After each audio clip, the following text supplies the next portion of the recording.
everybody, it's Josie here, and today I am going to be doing another charity shop secondhand thrift haul. So I've got a haul of books here that I have been squirreling away in my secondhand shops for, in my charity shops for.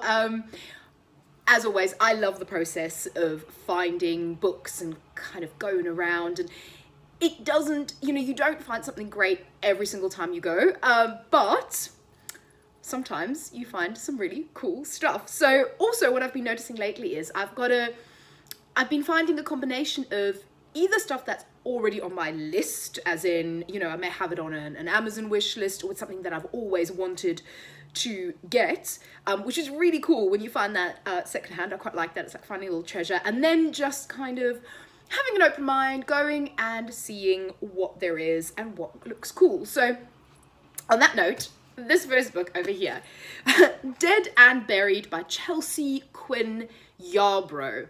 Now, I know nothing about this book, but how cool is that cover? It's just giving me such a proper retro horror vibe, sort of, and it's something that I'm really into at the moment. So I think this book, let me double check, when I had a look, I think it was published in the 80s.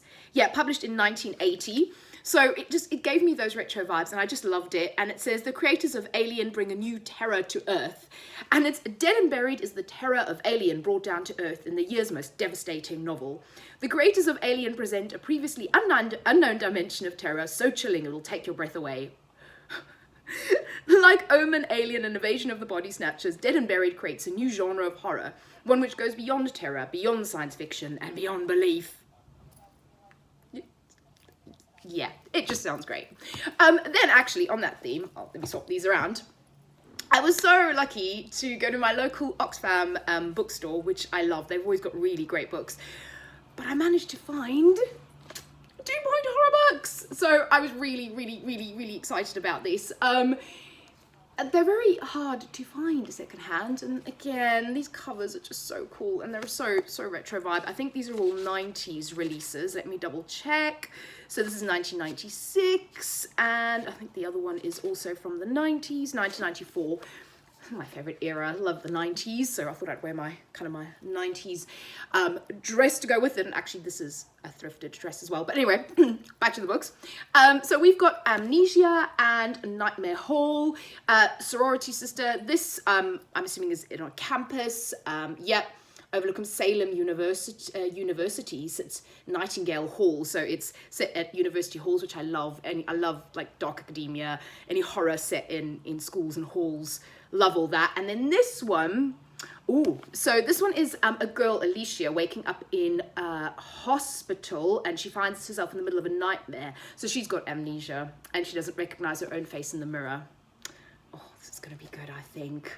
Oh, and are what people telling her, is it true? That sounds really good, but I was just so excited. And these made me think of, I love Hey Little Thrifters channel, and these books just made me think of her, so yeah. Then we have got this one over here. This is Edgar Allan Poe's The Murder in Rue Morgue. This is kind of classic Edgar Allan Poe, I suppose more crime fiction, but I've actually never read this. So I have an Edgar Allan Poe book, but I saw this one, and I'll be honest, I can't remember if this is actually in the book or not. And for, a couple of pound, I thought, also, I really like that cover. And I just thought it would be great.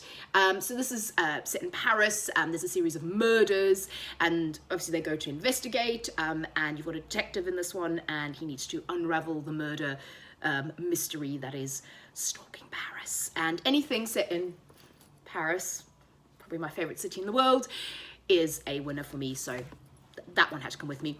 Then the next one, this is Marcus Cedric's The Foreshadowing. I seem to have a love affair with Marcus Cedric at the moment. I've managed to find so many of his books in secondhand stores, and I've read one so far, and I loved it, and that's why. And all of the kind of synopses for his books sound really good, so that's why I've kind of been collecting them. And it's weird. It's just I've had that on my mind that I want to read more Marcus Cedric, and then I've been finding them. It's like it's this weird serendipity that happens. But this one is set in 1915, and 17-year-old Sasha Fox lives a privileged life. But her brothers, Edgar and Tom, cannot avoid the war, and Sasha has a terrible gift. She can see the future.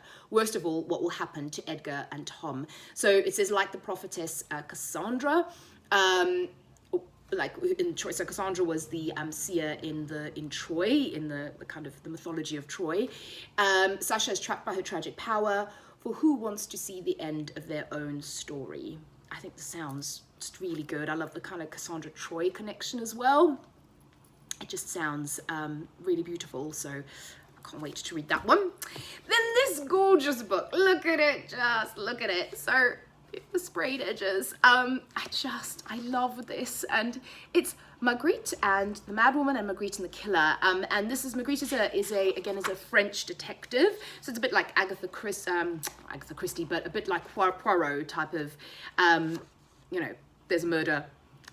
He investigates, a detective.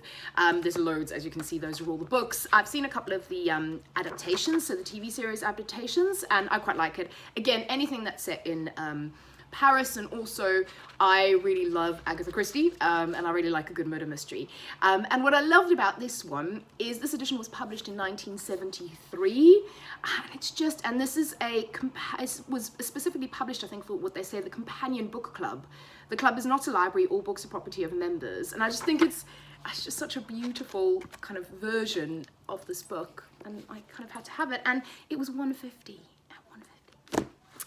Then the next one is this book over here. It's Joan Harris's Sleep Pale Sister, and first of all, that goes really well, doesn't it? So I specifically did my nails to match this book. But I've actually read this. Now, I will admit, I think this is Joan Harris's very first book. This is like a kind of a gothic thriller about two sisters. Now, kind of gothic thriller horror book, and I read this a very long time ago, and I can't really remember the details, but I remember really liking it. And when I say long time ago, I mean quite a few years ago. But it's just such a beautiful, I mean, when you read the back, it says, Sleep Pale Sisters, a powerful, atmospheric, and blackly gothic evocation of Victorian artist life, and was originally published by Joan Harris as her first novel before she became this worldwide author. And Joan Harris, if you don't know, she is the author of Chocolat. But this is more kind of in that kind of gothic horror theme, which I really love. So I'm kind of looking forward to reading this one again and refreshing my memory and seeing if I love it as much and I love the atmosphere as much the second time around. Then the next one, talking about a blast from the past, Kelly Armstrong's Waking the Witch. First of all, really cool hardback cover, and this was £1. And I was just very excited by seeing this. So this is a triple homicide or a 21st century witch hunt. And it is about this woman who is in a small town in Columbus. Columbus is a small fading town. But then 3 young women are found dead.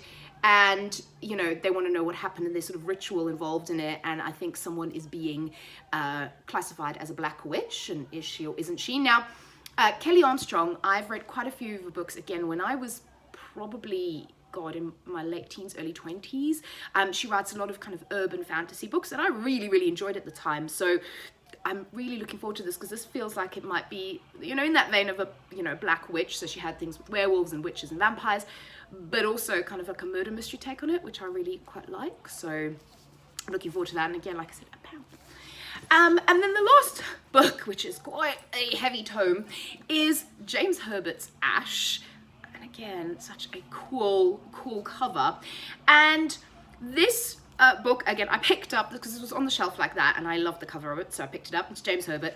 But also, what it says, they were miscreants with black souls roaming the corridors and passageways, infamous people though long deceased, hiding and nurturing their evil in a basement full of secrets so shocking they would shake the world if they were ever revealed. David Ash, ghost hunter, arrives at Combridge Castle, a desolate ancient place with a dark heart, to investigate a series of disturbing events. So this incorporates a lot of my loves. Ghost stories, kind of haunted houses, mansions, again, that kind of gothic-y, mansion-y sort of haunted vibe. I just think it sounds It's a big book. I just think it sounds fantastic. I'm hoping it's going to be fantastic because it's a whopper of 687 pages. But yeah, it sounds really good. I feel good vibes from it. So that is my haul. I hope you enjoyed that. Let me know if you've read any of these books and what you think of them. And as always, let me know what you're kind of finding in secondhand stores. I'd love to know. Keep well and safe. Thank you all for watching, and I'll see you all again very soon. Bye.